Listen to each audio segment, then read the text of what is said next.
Bismillah, Assalamualaikum warahmatullahi wabarakatuh. Alhamdulillahi rabbil alamin. Wassalatu wassalamu ala rasulillah. La hawla wa la quwwata illa billah. Amma ba'd.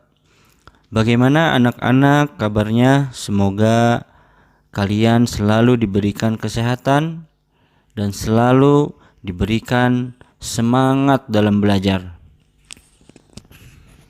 Siswa-siswi kelas 3 SD Imam Syafi'i Sangatta yang solih dan solihah, sebelum belajar kita akan berdoa terlebih dahulu. Doa belajar. Allahumma inni as'aluka ilman nafi'a wa rizqan tayyiba wa amalan mutaqabbala. Alhamdulillah, setelah kita libur 2 hari merayakan hari raya Idul Kurban kemarin, saatnya hari ini kita melanjutkan pelajaran tematik, yaitu tema 1 pertumbuhan dan perkembangan makhluk hidup, subtema 3 pertumbuhan hewan, pembelajaran ke-3 dan ke-4. Pada pertemuan hari ini kita akan membahas materi pembelajaran 3. 1. Informasi tentang pertumbuhan dan perkembangan ikan. 2. Menentukan hasil kali 2 bilangan cacah. Baiklah anak-anak, pembelajaran pertama kita yaitu membahas tentang informasi pertumbuhan dan perkembangan ikan. Sukakah kalian makan ikan? Ikan adalah contoh hewan yang hidup di air. Ada banyak jenis ikan. Ada ikan yang biasa dimakan dan ada juga yang biasa digunakan untuk hiasan. Apakah di rumah kalian ada akuarium? Jenis ikan apa yang bisa dipelihara di dalam akuarium? Selain ikan, masih ada hewan yang hidup di air. Misalnya udang, kecebong, dan jentik-jentik nyamuk. Ciri-ciri ikan. 1. Ikan bernapas dengan insang. 2. Ikan bergerak dengan cara berenang menggunakan siripnya. Ikan hidup di air. 4. Ikan berkembang biak dengan cara bertelur. Ikan dapat bertelur sampai ribuan dalam sekali waktu. Telur menetas menjadi larva. Dari larva tumbuh menjadi ikan kecil. Kemudian ikan kecil menjadi ikan dewasa. Berdasarkan airnya, ikan bisa dibedakan menjadi 3, yaitu ikan air tawar, yaitu ikan yang ada di darat. Hewan air tawar dapat hidup di sungai, danau, atau kolam. Banyak jenis ikan yang hidup di air tawar, misalnya ikan mujair, ikan emas, ikan gurami, ikan gabus, dan ikan lele. Yang kedua, ikan air payau. Air campuran dari air laut dan air darat. Air payau ada di muara sungai. Contohnya hewan yang hidup di air payau adalah ikan tawes, ikan bandeng, dan kerang. Untuk memelihara hewan-hewan itu, manusia membuat tambak di dekat pantai yang berisi campuran air tawar dan air laut. Yang terakhir, ikan air laut. Ada banyak jenis ikan yang hidup di laut. Beratus-ratus jenis ikan hias yang ada di lautan. Ikan di laut juga banyak yang dapat dikonsumsi. Contohnya ikan tuna, ikan cakalang, ikan teri. Ikan laut biasa ditangkap oleh para nelayan. Hasil tangkapan nelayan sangat banyak. Baiklah anak-anakku kelas 3A dan kelas 3B. Itu tadi kita telah membahas materi tentang ciri-ciri ikan. Selanjutnya, kalian mendata ikan hias dan ikan konsumsi. Carilah informasi tentang ikan hias dan ikan konsumsi. Kalian bisa bertanya kepada ayah, ibu, atau ke pedagang ikan. Kalian juga bisa mencari informasi dari internet. Nanti kalian menulis 5 nama ikan hias dan 5 nama ikan konsumsi. Sekali lagi, kalian menuliskan tentang nama ikan hias dan 5 nama ikan konsumsi. Baiklah, kita lanjut ke pelajaran matematika, yaitu operasi hitung bilangan cacah. Kalian bisa buka buku tematik 3 serangkai halaman 149. Menentukan hasil kali 2 bilangan cacah. Ayo sekarang kita berlatih berhitung. Pak Tono mempunyai pembudidayaan ikan hias.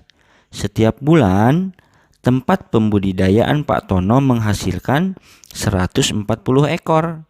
Hitunglah berapa ekor ikan yang dihasilkan Pak Tono dalam waktu 3 bulan. Ayo sekarang kita hitung.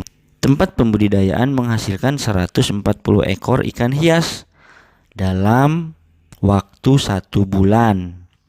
Dalam waktu 3 bulan adalah 140 ditambah 140 ditambah 140 sama dengan 420 ekor. Dalam perkalian ditulis 3 kali 140 sama dengan 420.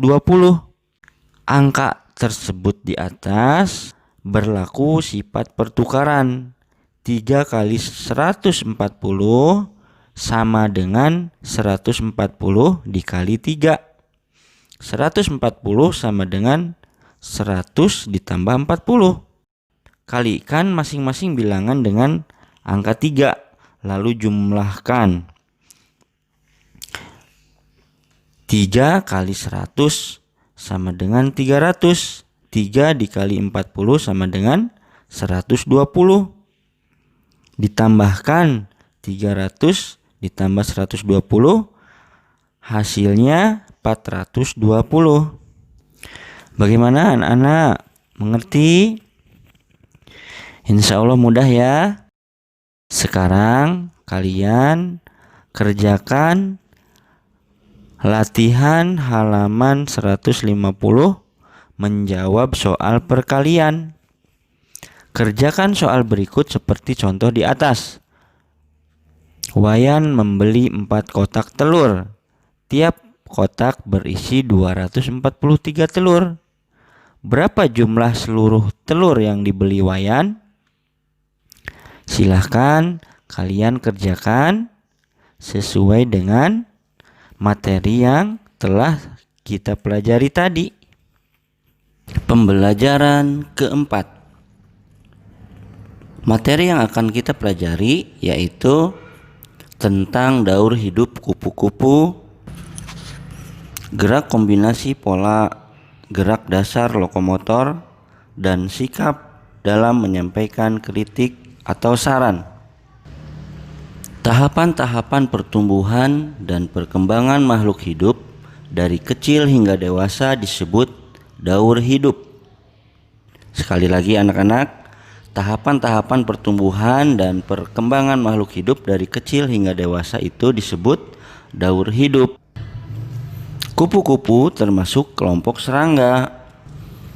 Daur hidup kupu-kupu disebut juga metamorfosis kupu-kupu. Nah, sekarang kita akan belajar tentang daur hidup kupu-kupu. Yang pertama yaitu telur, kedua ulat, ketiga kepompong, dan keempat kupu-kupu.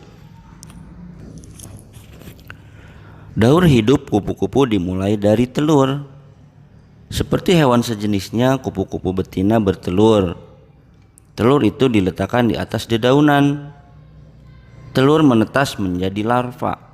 Larva adalah hewan muda yang akan berubah bentuk ketika menjadi dewasa. Larva kupu-kupu disebut ulat. Tahapan selanjutnya yaitu ulat. Ulat memakan dedaunan. Makin lama ulat berkurang jumlah makanannya dan gerakannya. Akhirnya ulat diam, tidak bergerak. Seiring dengan makin lemah gerakannya, ulat membungkus dirinya dengan benang. Benang itu terbuat dari air liurnya. Setelah seluruh tubuhnya terbungkus benang, ulat berubah menjadi kepompong atau pupa. Setelah menjadi kepompong, ulat berhenti makan. Nah, secara perlahan kepompong berubah menjadi kupu-kupu. Setelah perubahannya sempurna, kupu-kupu keluar dari kepompong. Kupu-kupu dewasa akan bertelur lagi dan meletakkan telurnya di atas dedaunan.